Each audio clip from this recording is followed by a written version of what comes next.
Si Cinderella. Noong unang panahon, sa isang tahimik na nayon, naninirahan ang isang mabait na dalaga. Ang pangalan niya ay Cinderella. Laging may pag-asa sa kanyang mga mata at may ngiting kumikislap sa gitna ng hirap. Ngunit hindi madali ang kanyang buhay. Nang pumanaw ang kanyang ina dahil sa karamdaman, muling nag-asawa ang kanyang ama ng isang aroganteng babae.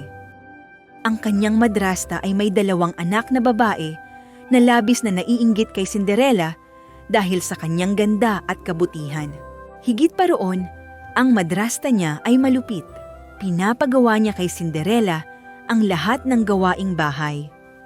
Paglilinis ng sahig, paghuhugas ng pinggan, pagbubuhat ng panggatong, at pagtatahi ng damit. Habang sila ay nakaayos sa magagarang damit, si Cinderella ay nakasuot ng basahan at nagtatrabaho mula umaga hanggang gabi. Gayunpaman, nanatili siyang mahinahon at hindi hinayaang lamunin ng pait ang kanyang puso. Madalas siyang umaawit sa mga ibon at maging ang mga daga ay naging kanyang maliliit na kaibigan. Isang araw, kumalat ang balita. Ang hari ay maghahanda ng ingrandeng sayawan sa palasyo, sapagkat naghahanap ang prinsipe ng mapapangasawa. Lahat ng dalagang kababaihan ay inimbitahan, na puno ng kasabikan ang buong kaharian. Ang mga kapatid na babae ni Cinderella ay tuwang-tuwa, at ang kanilang ina ay abala sa pagpili ng magagarang damit na susuotin nila. Si Cinderella ay taimtim na umaasa na makapunta rin. Ngunit nang siya'y magtanong, ang kanyang madrasta ay ngumisi at nagsabi, Ang isang dalagang nakasuot ng basahan ay walang lugar sa isang royal na sayawan. Cinderella, huwag mong kalimutan ang mga gawain mo. Mag-enjoy ka sa kusina. Dumating ang gabi ng piging. Umalis ang kanyang madrasta at mga kapatid sa kumikislap na karwahe, habang si Cinderella ay naiwan. Mabigat ang puso at tumutulo ang luha. Bigla, napuno ng liwanag ang silid. Isang mabait na babae ang lumitaw. Ang fairy godmother ni Cinderella. Huwag kang umiyak, anak. Makakapunta ka rin sa sayawan. Halika, sumunod ka sa akin. Iwinasiwas ng diwata ang kanyang baston, at ang kalabasa ay naging gintong karwahe. Ang aso ay naging kutsero, ang mga daga ay naging mga kabayo. Nang iwagayway niya ang kanyang baston kay Cinderella, siya ay nabihisan ng pinakamagandang kasuotan. Ang dalaga ay kumikislap na parang mga bituin.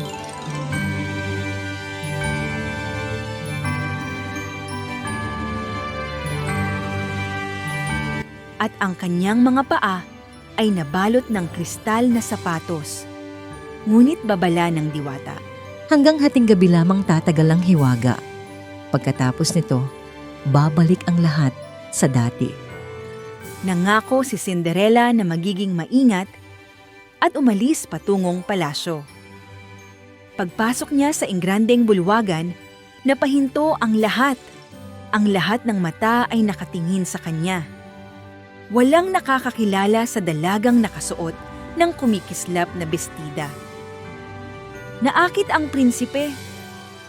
Yumuko siya at inimbitahan si Cinderella na sumayaw. Mahinahon na iniabot ni Cinderella ang kanyang mga kamay. Sila'y sumayaw buong gabi, nagtawanan at nag-usap na tila matagal nang magkakilala.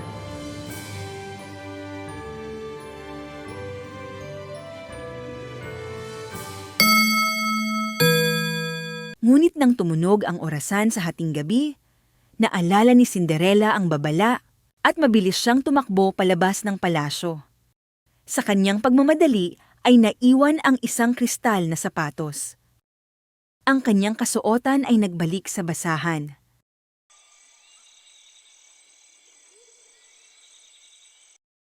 Kinabukasan, inanunsyo ng prinsipe na pakakasalan niya ang dalagang nagmamay-ari ng kristal na sapatos. Naglibot sila ng kanyang mga kawal sa buong kaharian. Dumating sila sa bahay ni Cinderella. Pilit na isiniksik ng kanyang mga kapatid ang kanilang mga paa, ngunit hindi talaga magkasya. Meron pa bang ibang dalaga na naninirahan sa bahay na ito? Tanong ng prinsipe. Isa lamang siyang katulong. Mahal na prinsipe, huwag na kayong mag-abala sa kanya. Mariing sagot ng prinsipe. Dalhin mo ako sa kanya.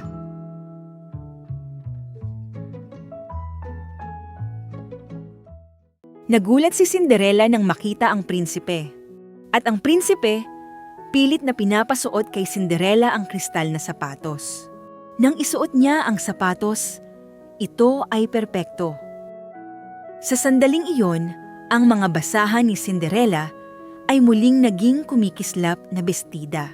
Agad na nakilala ng prinsipe na siya ang dalagang kanyang minahal.